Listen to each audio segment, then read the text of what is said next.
Nessa aula eu quero resolver duas questões dentro da dinâmica newtoniana que envolvem balanças. Balanças, na verdade, são dinamômetros e existem dois tipos básicos de dinamômetros. As balanças de compressão, como essas que a gente vai ver nos dois exercícios hoje, que medem a força normal, a força de contato entre o corpo e a balança. E nós temos a balança de tração, que são aquelas balanças que normalmente você vê em feiras ou, aqueles dinamômetros que medem a tração, ou seja, a força que você aplica nesses dispositivos. Então, só para deixar muito claro aqui, galera, dinamômetro, balança, mede a força normal, dinamômetro de compressão, mede a força normal, que é a força que o corpo aplica no dinamômetro e, obviamente, que é a força que o dinamômetro aplica no corpo. Olha a primeira questão, Unifesp 2006. Vou colocar anunciado para vocês aí. Essa questão, ela pede o seguinte: um comerciante, ele está aplicando uma força de 5 newtons, orientada aí de forma a produzir um ângulo de 37 graus com a horizontal, numa balança que possui aí um corpo de massa 1,5 kg.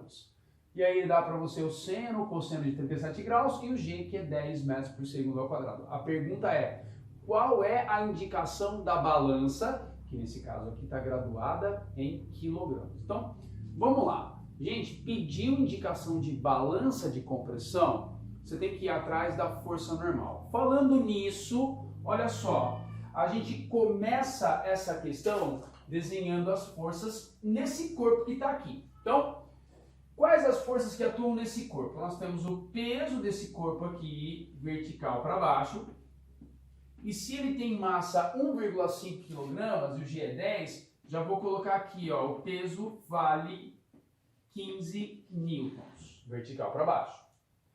Que mais? Tem contato, tem normal, perpendicular à superfície, mas perceba que a força normal não vai equilibrar o peso, porque nós não temos somente aqui, a normal e o peso. Nós temos uma força F aplicada aqui, dessa forma. Portanto, a gente precisa olhar para a componente vertical dessa força. Essa força F, ela pode ser decomposta numa componente aqui Fy e numa componente Fx, que nesse caso aqui não vai me interessar. Essa componente Fx, ela seria de repente aí para você calcular uma força lateral de atrito, que nesse exercício ela é irrelevante. Então, olha só, a componente Fy é F seno de 37. Se você olhar aqui, nós temos um triângulo, retângulo. Então, se você usar o seno de 37, você acha a componente Fy. Vou escrever aqui. Fy é F seno de 37 graus. Decomposição vetorial. Então, Fy é 5 vezes 0,6. A componente Fy vai ser 3 newtons. E aí, quando você desenha a normal, olha só, a força normal, galera, que vai atuar sobre esse corpo, essa força normal aqui, ela não vai ser só igual ao peso, porque esse corpo está em equilíbrio. Então, normalmente se eu tenho só peso para baixo, normal para cima, a gente tem um equilíbrio, peso, equilíbrio normal. Se ele tem 15 newtons de peso, a normal seria 15 newtons, sem essa força aqui, portanto a balança iria medir 1,5 kg. Mas nessa condição, veja só, como nós temos equilíbrio na vertical, Estou olhando na vertical. A normal, Fn, tem que ser igual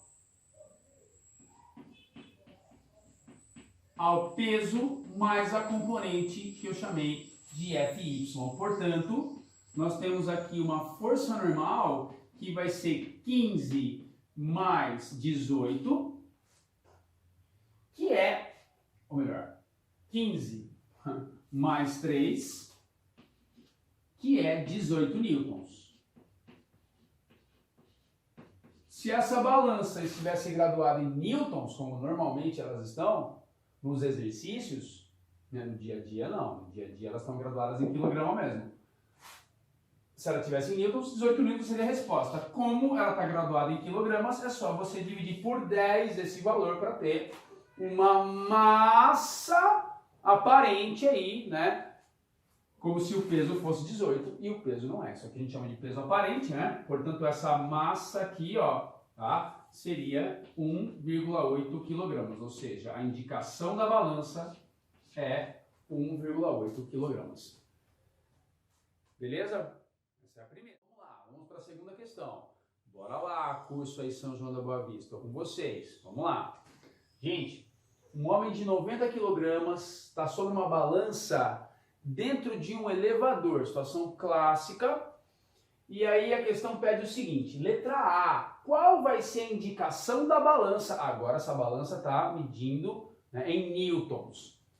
Quando existe uma aceleração de 3 metros por segundo ao quadrado para baixo. Então, eu acho muito importante você sempre desenhar, né, quando a gente tem aí a aceleração, sempre orienta o sentido da aceleração. Porque o sentido da aceleração define sempre o sentido da força resultante. Então, se nós temos uma aceleração que é vertical para baixo, a força resultante nesses corpos aí é vertical para baixo. Não adianta olhar para o elevador, não tenho nenhuma informação sobre ele. Eu vou olhar para esse homem. E quando você pensa nele, nós temos duas forças atuando sobre ele, que são peso, que é vertical para baixo, sem perder tempo. Se a massa é 90 e o G é 10, nós temos um peso aí, P igual a mg, de 900 newtons.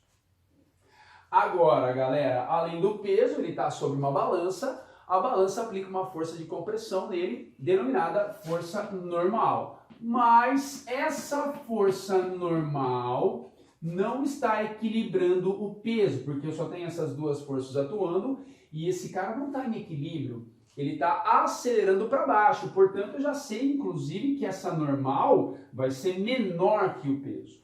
E aí, a gente usa no item A, princípio fundamental da dinâmica, força resultante é massa vezes aceleração. Eu gosto de usar sempre em módulo aqui, e quando eu calculo a resultante, né, quando eu tenho vetores de sentidos opostos, eu sempre faço o módulo do maior menos o módulo do menor. E aqui volto a dizer, você tem condição de saber que o peso é maior que a normal, porque a aceleração é para baixo, portanto a resultante é para baixo, a força que aponta para baixo é maior, tem módulo maior.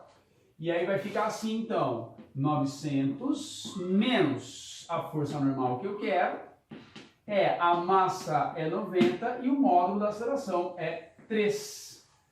Então eu tenho que 900 menos Fn olha aí, 3 vezes 90, 270, significa então que a força normal vai ser 900 menos 270, que dá pra gente então, né, uma normal de 630, é isso, né?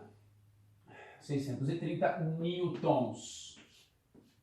Essa é a indicação da balança. Se a balança estivesse graduada em quilogramas, ela iria estar mostrando 63 quilogramas.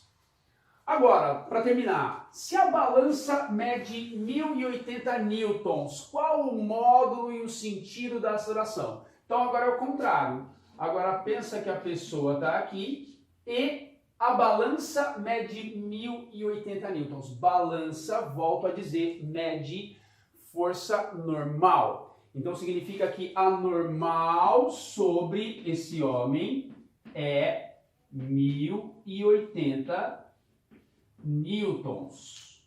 Como o peso dele não mudou, não muda, né? A não ser que a massa mude, o peso continua sendo de 900 newtons. Agora a aceleração não está mais orientada para baixo. Agora, veja, eu estou vendo que se a normal é maior que o peso, a força resultante está orientada para cima. E se a força resultante está orientada para cima, significa que a aceleração também é para cima. Usando o princípio fundamental da dinâmica, força resultante é massa vezes módulo da aceleração. Ó, eu sempre faço assim, vetores de sentidos opostos é o módulo do maior menos o módulo do menor. Então, 1080 menos 900 é 90 vezes o módulo da aceleração. Então, a gente vai ter aqui, ó, 1080 menos 900 dá 180. Isso é 90 vezes o módulo da aceleração. Então, significa que o módulo da aceleração é 2 metros por segundo ao quadrado e é uma aceleração que está orientada verticalmente para cima. Questões clássicas sobre balanças. Fechando então essa questão de balança, galera. Balança, na verdade, é um dinamômetro de compressão que mede a força normal, que é a força que você aplica na balança, a balança aplica em você. Detalhe sobre essa questão aqui que a gente acabou de fazer. Se houvesse um item C perguntando, dá para saber para onde o elevador está indo só com essas informações? A resposta é não. Porque o fato do dinamômetro marcar 1080 newtons, que é maior que o peso, que faz a gente então entender, concluir que a resultante está para cima. E no máximo que eu posso dizer é que a aceleração está para cima. Isso não me diz para onde o elevador está indo, porque ele pode estar subindo com uma aceleração para cima, seria um movimento acelerado, mas ele também poderia estar descendo com uma aceleração para cima, num movimento que é retardado. Então, se houvesse um item C, para onde o elevador vai, não se sabe. Ele pode estar tanto subindo como descendo. A orientação da aceleração e, portanto, da força resultante não definem o sentido do movimento, somente essas duas coisas não definem o sentido do movimento. Beleza? Até a próxima.